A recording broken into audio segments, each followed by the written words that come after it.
Oke, bismillahirrahmanirrahim. Assalamualaikum warahmatullahi wabarakatuh. Insya Allah kita akan melanjutkan pelajaran Islamik kita ya. Oke, silakan teman-teman buka buku Islamiknya. Kita masuk ke bab yang terbaru ya. Yang terbaru itu di halaman 22. Nah, ini ya. Judulnya adalah Allah Subhanahu wa taala pencipta alam semesta. Oke, ini kita lagi ngomongin alam semesta ya kan. Sekarang kalian ini tahu nggak apa itu yang namanya alam semesta? Coba yang dipikiran kalian tuh alam semesta itu apa gitu kan? Yaitu alam semesta itu adalah segala sesuatu yang ada di sini, apapun itu ya. Contohnya apa? Kayak misalnya pohon, kita di sini ngeliat apa? Rumah juga alam bukan? Ya alam juga ya kan. Terus apa? Gunung, kita ngeliat langit ya kan. Nah itu semua namanya alam semesta. Oke, kalau kita ngomongin alam semesta itu kita nggak jauh-jauh, kita ngomongin sang penciptanya ya. Nggak mungkin sekarang gini aja, pakai logika. Nggak mungkin lah kayak barang sepele misalnya cuma spidol doang nih. Ini kan barang sepele banget nih. Mungkin nggak kalau barang ini muncul dengan sendirinya, muncul twing gitu, mungkin nggak? Nggak mungkin kan?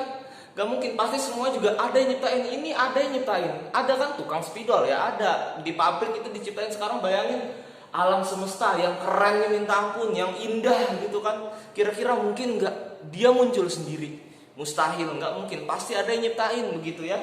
Nah, kita di sini masuk ke surah Al-Ikhlas. Dan ini nyambung sekali karena surah Al-Ikhlas ini menceritakan tentang kekuasaan Allah yang Maha Esa, yang Maha Satu. Oke? Kita lihat di papan. Nah, udah bisa tulis ya di sini ya. Nih. Surah Al-Ikhlas, insya Allah kalian udah hafal ya semuanya dari kelas 1 ya. Ini udah gampang ya. Nih. Di surah Al-Ikhlas ini, ya oke, Mister akan bacakan sambil menerjemahkan perkataannya ya, oke.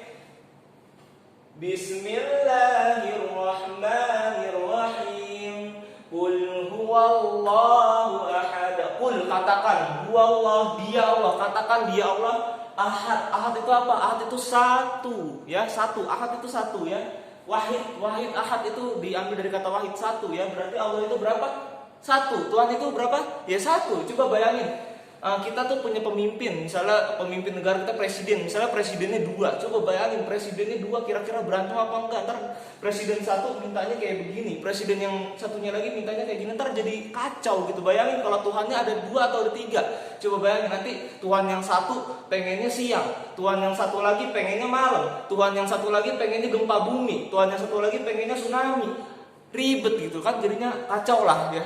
Yang jelas pakai logika aja. Tuhan itu satu, presiden itu satu, pemimpin segalanya itu semua satu gitu ya. Oke, kita langsung ke ayat 2. Allahus Samad. Allah tempat meminta segala sesuatu, oke? Lam yalid wa lam yulad. Tidak beranak dan tidak diperanakan. Itulah yang namanya Allah itu satu, tidak punya anak, tidak juga punya orang tua begitu ya. Oke, terakhir walam yakul lahu kufuwan ahad, dan tidak ada satupun yang mendapat menandinginya begitu ya. Oke. Coba sekarang teman-teman buka buka halaman 23. Di sini ada judul Allah pencipta alam semesta ya. Lihat coba di sini udah Mister garisin ya. Di sini dikatakan berjuta-juta tahun silam semua makhluk ya. Di sini diceritakannya, bayangin aja ceritanya, semua makhluk itu belum ada, alam semesta itu belum ada. Misalnya bumi belum diciptain, langit belum diciptain, semua. Apalagi di sini kita lihat bumi, langit, bulan, bintang-bintang, matahari itu semua belum diciptain, semuanya belum ada. Manusia, jin, pokoknya semua makhluk belum ada. Kira-kira yang ada tersisa apa? Lihat di sini. Hanya Allah yang ada. Berarti mereka sebelum kita semua ada, Allah itu udah ada. Makanya Allah lah yang menciptakan kita semua ini gitu ya. Oke, di sini insya Allah paham ya. Kita lanjut. Di sini ada surah Hud ya, ayat tuh ya. Lihat di sini surah Hud. Misalnya akan baca artinya aja ya. Dan dialah yang menciptakan langit dan bumi dalam 6 masa dan arsy-Nya di atas air, agar dia menguji siapakah di antara kamu yang lebih baik amalannya gitu ya. Oke, ini udah Mister garisin ya. Di sini yang penting sekali ya. Nih, menciptakan segala macam makhluk yang berbentuk. Jadi Allah ini gini. Allah itu nyiptain segala makhluk itu yang berbentuk misalnya jin. Apalagi makhluk itu apa sih? Makhluk itu adalah makhluk itu kayak zat yang hidup gitu tuh namanya makhluk ya. Kita makhluk bukan? Kita makhluk. Jin makhluk, malaikat makhluk. Siapa lagi? Hewan makhluk. Cuma beda apa? Di sini dikatakan beda alamnya. Tuh.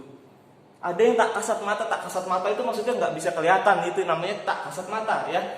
Misalnya ikan deh, ikan itu makhluk juga kan, hewan, tapi alamnya di mana? Di air ya kan. Ya kita juga jin di mana? Alamnya ada, alam jin ya. Pokoknya kita nggak bisa lihat jin, tapi jin bisa melihat kita begitu ya.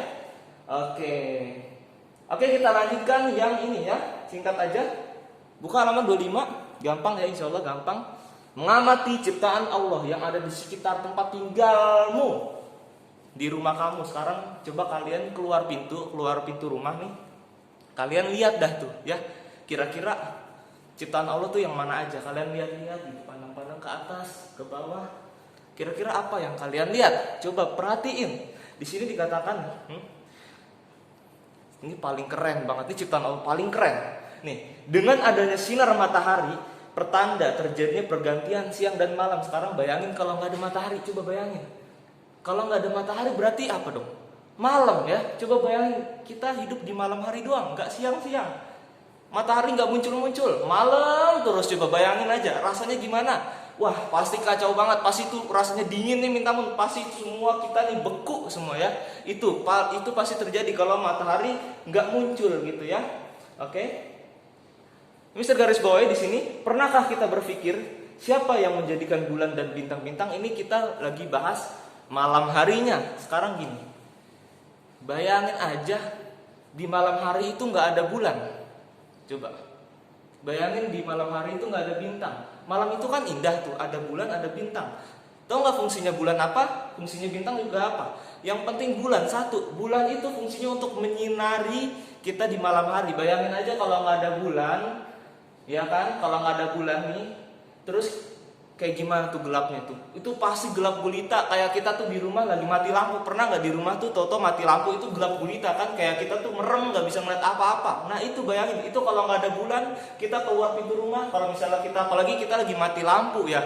Wah itu misalnya nggak bisa bayangin, kita lagi mati lampu, bulannya nggak ada. Atau misalnya lagi gerhana bulan ya, misalnya juga nggak pernah ngalamin. Lagi ada gerhana bulan, mati lampu itu gimana ya? Apa yang terjadi? Misalnya nggak tahu ya itu.